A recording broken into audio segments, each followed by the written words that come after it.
bien comprendre le combat spirituel. Frères et sœurs, nous devons parvenir tous, du moins nous qui avons la bonne volonté et qui sommes animés par l'Esprit du Christ, nous devons parvenir à l'unité de la foi et de la connaissance du Fils de Dieu. Je dis bien, nous devons parvenir à l'unité de la foi et de la connaissance du Fils de Dieu, à l'état d'homme fait, à la mesure de la stature parfaite du Christ, des hommes adultes spirituellement parlant. Cette connaissance a une source unique. Je dis bien que cette connaissance a une source unique. Chacun peut se faire son idée et avoir son Dieu, mais cette connaissance a une source unique et véritable.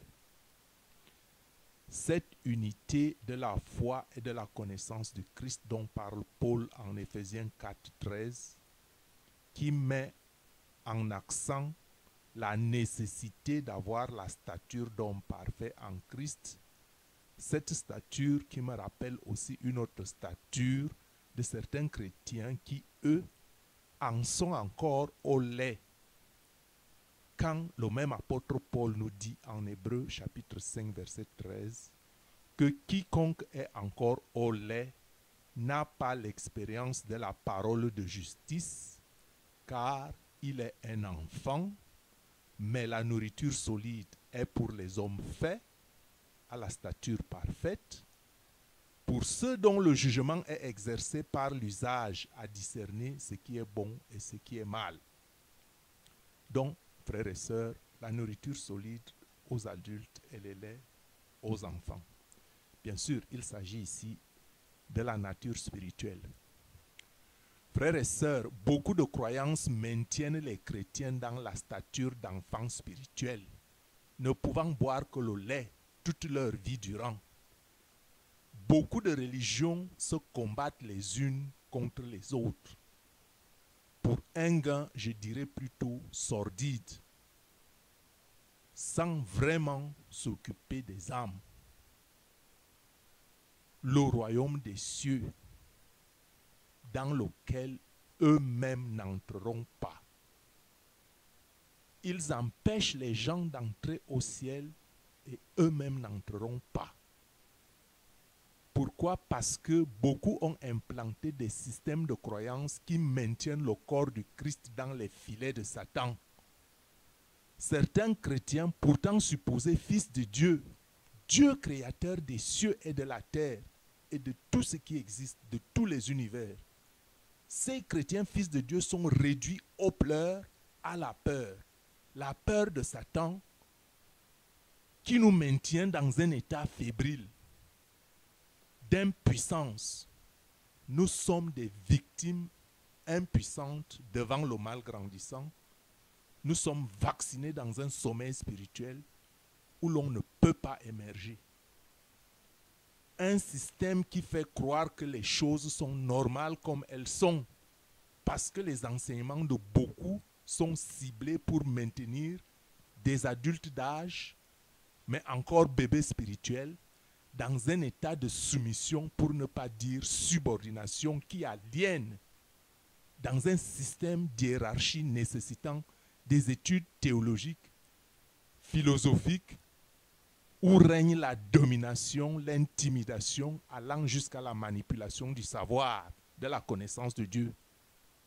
Or, frères et sœurs, les disciples de Jésus n'étaient que des hommes ordinaires, de basse condition.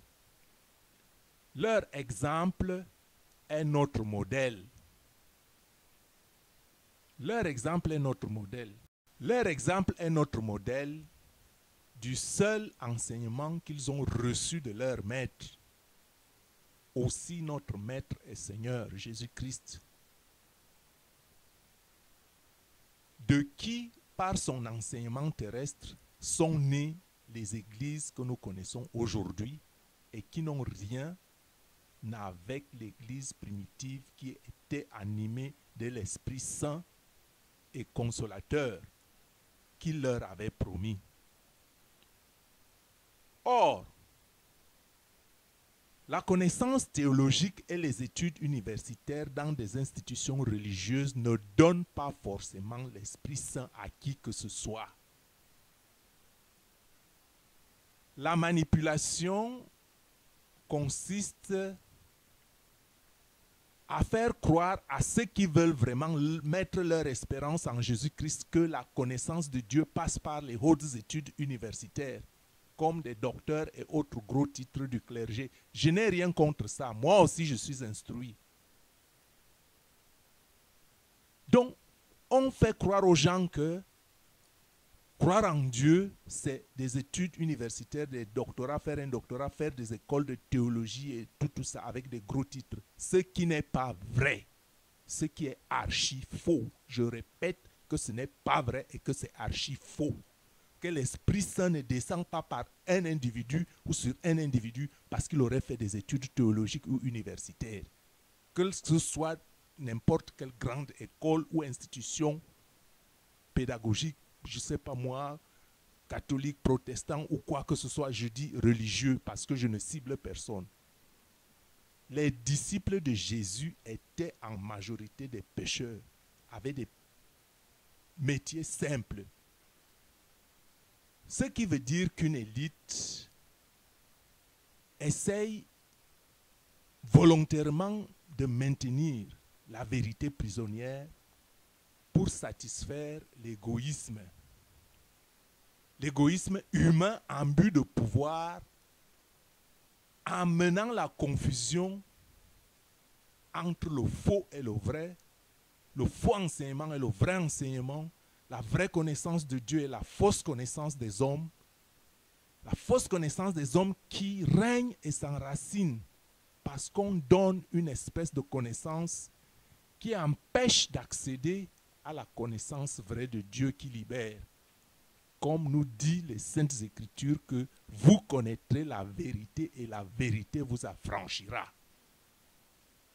Donc, frères et sœurs, ce puissant piège du malin jusqu'au sommet de certaines institutions religieuses dites chrétiennes se manifeste à travers le monde entier par l'immense confusion des masses qui deviennent sourdes et aveugles à la vérité, si bien que beaucoup n'écoutent plus la parole vraie de Dieu, ou parfois même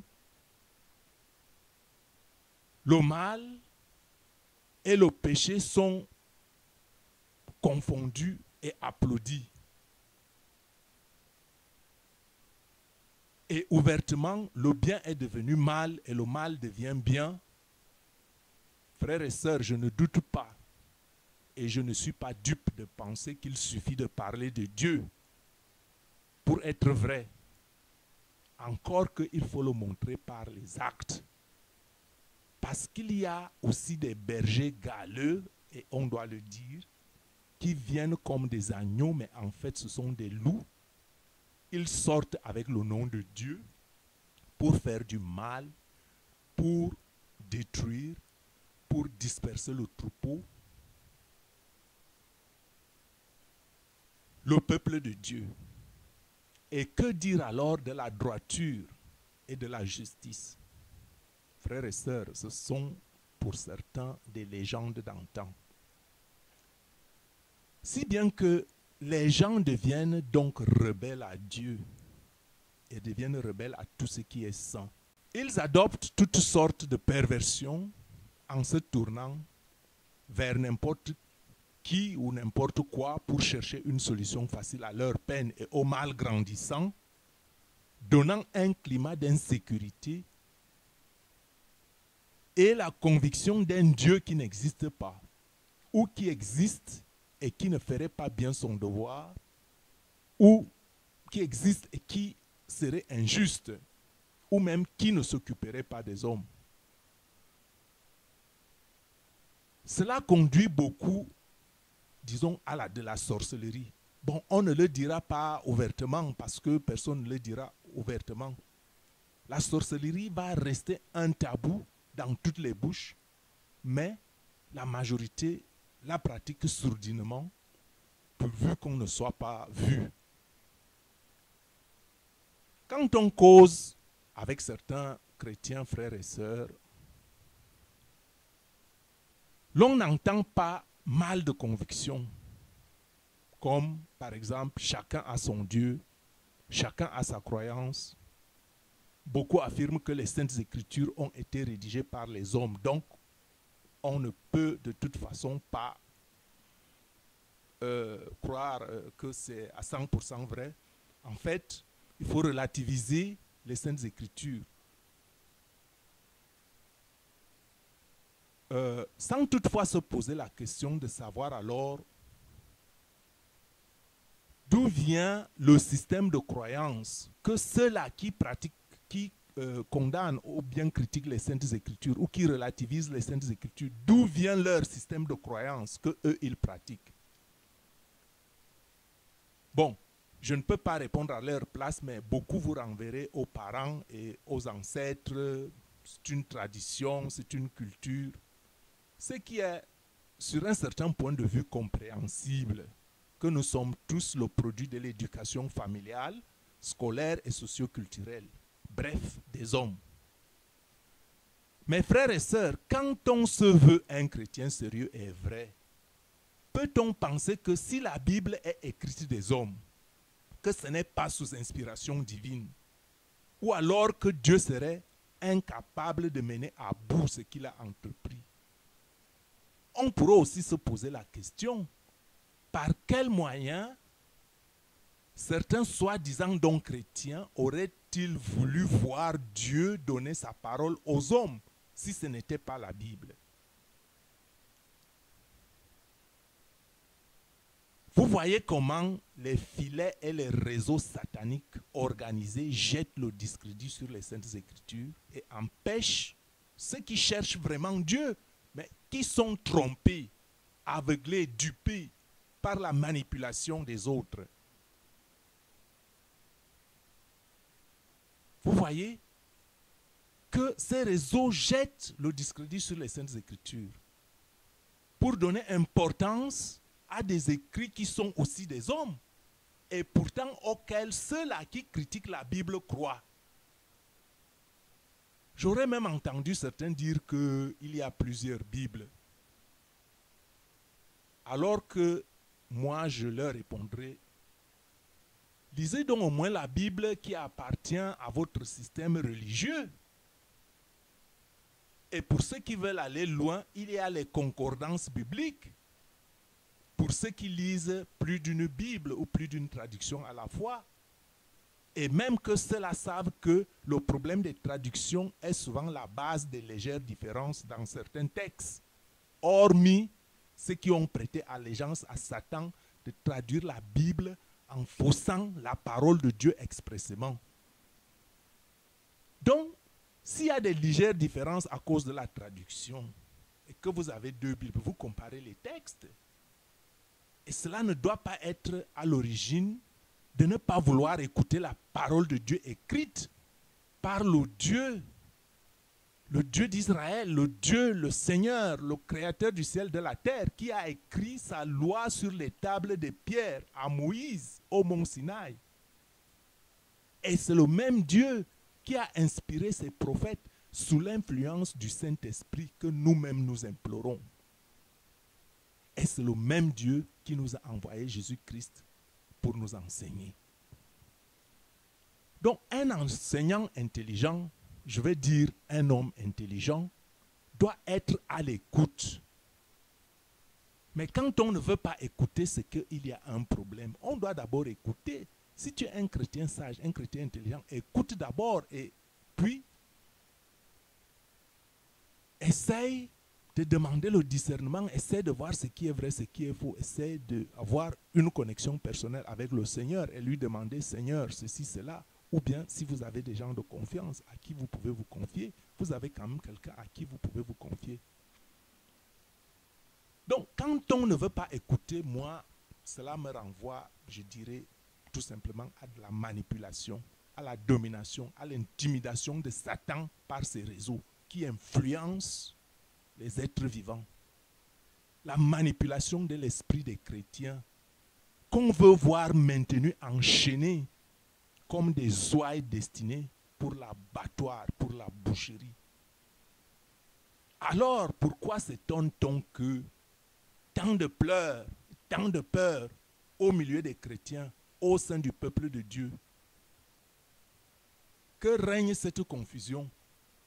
Cette confusion qui règne même dans le corps du Christ, qui est presque, je dirais, devenu un leitmotiv satanique pour tirer les majorités dans ses filets avec des attitudes amorphes et une apathie inconcevable dans la croyance. Quand un courageux se lève ou que Dieu envoie quelqu'un pour aider un messager, son messager le vrai, on le taxe de Satan, comme on a traité déjà notre maître Jésus-Christ de Béelzéboul il y a 2000 ans. Frères et sœurs, que de martyrs, que de sang versés au cours de ces derniers 20 siècles par les systèmes de croyance établis. Ces systèmes de croyance sont établis après les vrais disciples de Jésus-Christ. Frères et sœurs, quand Jésus dit que si quelqu'un te frappe sur la joue droite, tends lui aussi la gauche. Et si quelqu'un prend ton manteau, ne l'empêche pas de prendre encore ta tunique. Ça, vous pouvez le lire en Luc 6, 29 ou en Matthieu 5, 39 à 40. Frères et sœurs, cela ne veut pas dire ou que cela n'appelle pas à la résignation. Ce n'est pas un appel à la faiblesse. Ce n'est pas un appel à la peur. Ce n'est pas un appel aux pleurs. Comme on enseigne les masses. À rester morbide, amorphe. Cette expression est une référence directe dans la Bible par laquelle Jésus, selon dont l'évangile de Matthieu 5, 39 à 40 et Marc 6 à 29, déclare que face à une humiliation, il faut tendre l'autre joue. Concrètement, cela signifie qu'il ne faut pas répondre à la violence par la violence. C'est un appel à la tempérance. Face à la violence, ce n'est pas que Jésus, par cet enseignement, nous appelle à l'inertie, au sommeil, à l'apathie. D'ailleurs, le Seigneur Jésus nous révèle que par là, quand il dit de tendre l'autre joue ou de laisser la tunique, par là, il a voulu nous enseigner que si le cycle de violence ne finirait pas, tu me fais ceci, je te rends, tu fais encore, je rends, l'autre fait, je rends, et puis ça descend de génération en génération. On a vu à l'époque les familles se terminer comme ça. Il y avait toujours la vengeance. Le père meurt, les fils restent, ils grandissent, quand ils deviennent grands, ils vengent de l'autre côté attend aussi, ils vengent, ainsi de suite. Donc c'est un appel que Dieu, parce qu'il voit ce qu'il vient, que ce cycle de violence, quand tu ne rends pas le mal par le mal, tu le brises. Et c'est ça qui amènerait le royaume de Dieu sur la terre. Parce que si on ne brise pas ce cycle de violence, son royaume serait compromis. Donc, même s'il y a ici du Seigneur un appel formel à l'humilité, à la recherche de la paix et à la tempérance, il faut savoir que Dieu ne nous a pas donné un esprit de faiblesse au point où c'est l'homme de Dieu qui doit avoir peur de Satan. Comment cela est-il pensable quand Dieu est le maître de l'univers? Jésus enseigne plutôt de bénir ceux qui nous maudissent, de prier pour ceux qui nous maltraitent. Il faut comprendre que c'est une démarche qui nous permet de prendre les armures de Dieu, comme décrites en Éphésiens 6, du verset 10 au verset 17. Les armures de Dieu qui seraient et qui sont la vérité, la justice, le devoir d'annoncer l'évangile, que des millions de chrétiens considèrent souvent comme le devoir des autres. Et moi-même, je sais de quoi j'en parle. Les armes de Dieu, c'est la foi. C'est la casque du salut. C'est l'épée de l'esprit qui est la parole de Dieu. Que des millions de chrétiens n'ont jamais lu. Des millions de chrétiens n'ont jamais lu la parole de Dieu. Mais ils disent, je crois en Dieu, je crois en Jésus-Christ. Mais ils ne savent pas par eux-mêmes qu'est-ce qui est écrit dedans. Beaucoup préfèrent lire des livres qui commentent la Bible. Ou même par défaut des romans et livres athées ou ésotériques ou autres mentas spiritisme, scientologie, Krishna, mormon, druidisme, franc-maçonnerie, alchimie mentale, tantra, pour ne citer que cela. On lit tout, sauf la parole de Dieu, et ses commandements sont jetés dans le musée. Frères et sœurs, vous comprenez donc en tant que membre du corps du Christ, Jésus nous invite plutôt à prendre autorité en son nom, en marchant dans ses voies, en suivant ses commandements, en suivant ses recommandations d'amour. En fait, prendre les voies du Seigneur, c'est suivre ses pas. Ce n'est pas un appel à pleurnicher ou avoir peur, mais c'est un appel au combat. Mais pas un combat avec les armes, même pas un combat verbal, mais un combat spirituel dans la prière.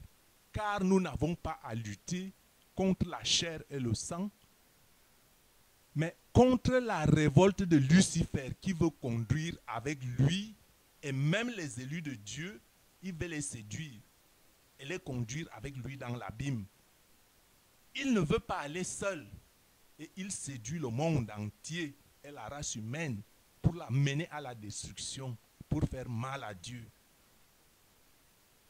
Et c'est ce combat qui nous concerne tous. Frères et sœurs, tu dois faire le choix pour ou contre les forces des ténèbres dans les lieux célestes, parce que tout n'est qu'une question d'influence. Il n'y a pas question que je suis neutre. On ne peut pas être neutre. Soit que vous êtes pour Dieu, soit que vous êtes pour Satan. Il n'y a pas de voie intermédiaire. Frères et sœurs, le mal que vous voyez autour de vous ne vient pas de Dieu. Il vient de l'ennemi. Et ce mal est insufflé aux hommes qui font allégeance ou prêtent un culte à Satan, par force ou par gré. Malheureusement, certains sont trompés. Beaucoup de chrétiens ne sont pas entièrement conscients de cet état de choses. Et même certains servent Satan sans le savoir, par un faux système de croyance qui fait en eux des incrédules, qui fait d'eux des incrédules. Croyance qui fait qu'on reste dans une incrédulité. C'est une espèce de tromperie, parce que beaucoup de dirigeants chrétiens ont une connaissance, mais qui n'est pas la connaissance véritable de Dieu. Ils se sont imaginés leur système, mais plutôt des rites et des traditions païennes qui ont été associés à la chrétienté depuis avant que vous et moi sommes nés. Avant que nous soyons dans ce monde, ces affaires ont été, quand on regarde un peu l'histoire biblique, c'était au IIIe siècle, à l'époque de Constantin Ier, qui a œuvré beaucoup pour l'unification de son royaume. Et il a donc pris les traditions païennes et les traditions chrétiennes qu'on a mélangées, et puis cela a donné ce que ça a donné. Bon, on n'est pas ici pour faire un cours d'histoire, mais on est ici pour dire que Dieu ne regarde pas, ce n'est pas l'intellect, ce n'est pas la formation universitaire, intellectuelle. Je n'ai rien contre ça. Moi-même, je suis de ceux-là. Mais que Dieu regarde le cœur. Si vous êtes pauvre, si vous êtes faible, si vous avez un cœur, c'est ce que Dieu regarde. Et c'est dans cet homme, un tel homme, un tel homme que l'Esprit Saint descend. Et c'est de tels hommes que Dieu choisit pour aider. Le monde est devenu une jungle à cause de cela, à cause de ces fausses considérations. Il y a beaucoup de rites et de rituels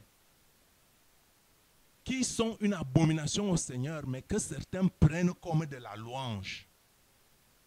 On croit plus aux objets religieux, encore appelés objets de piété. On croit et aime ces choses plus que l'on aime Dieu. Ça, c'est l'idolâtrie. Pour ne prendre que cet exemple. Et il n'y a pas que l'idolâtrie. Je peux aussi citer d'autres choses, comme ceux qui font la voyance, le tarot, les cartes, le vaudou, l'astrologie, l'occultisme, l'hypnose, méditation transcendantale, la sophrologie, la reiki, le bouddhisme, le yoga, et même certaines croyances chrétiennes qu'on croit chrétien, mais les pratiques ne sont pas à la hauteur de ce que Dieu demande. Dieu a donné des commandements et Jésus a dit, je ne suis pas venu abolir la loi, mais je suis venu l'accomplir. Donc les 6 commandements, les 10 commandements de Dieu, quand vous les regardez bien, tu aimeras Dieu. Les 4 premiers commandements sont en rapport avec Dieu et le dernier commandement, les 6 derniers commandements sont en rapport avec ton prochain. Et c'est ce que Dieu dit. Aime Dieu avant tout et aime ton prochain et la loi est accomplie. Et c'est le résumé des 10 lois de Dieu que Jésus a fait en une seule loi, en un seul commandement. Aime Dieu, ça correspond aux 4 premiers commandements de Dieu. Et aime ton prochain correspond à tes rapports avec ton prochain. Frères et sœurs, je ne juge personne. Je fais seulement un constat à la lumière de ces choses sur lesquelles les saints écrits nous demandent de prendre distance. Chers frères, chères sœurs, ouvre ton entendement et écoute ce que je te dis ici. Renouvelle ton intelligence. Prie le Seigneur pour l'esprit de discernement. Sonde les esprits. Prie pour l'envoi du Saint-Esprit, le Consolateur, qui te consolera et te défendra. Je sais de quoi je parle. Prenez les armes de Dieu. Lisez les Écritures chaque jour pour vous en familiariser. Nul n'a jamais invoqué le Saint-Nom de Dieu en vain. Nul n'a jamais invoqué le Saint-Nom de Dieu en vain. Nul n'a jamais invoqué le Saint-Nom de Dieu en vain. Courte prière.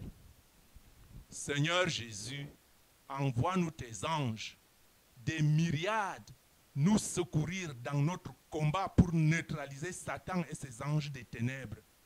Tu es le vainqueur. Seigneur, la puissance de Satan est limitée par ce que Dieu permet dans le cadre de son plan de salut de l'humanité. Je reprends, je dis que la puissance de Satan est limitée dans le temps et par ce que Dieu permet dans le cadre de son plan de salut de l'humanité. Seigneur Jésus, garde-nous, sois avec nous, car tu es le même hier, aujourd'hui et éternellement. Ô Christ vainqueur, ô Christ vainqueur, ô Christ vainqueur, je suis vainqueur avec toi. Amen.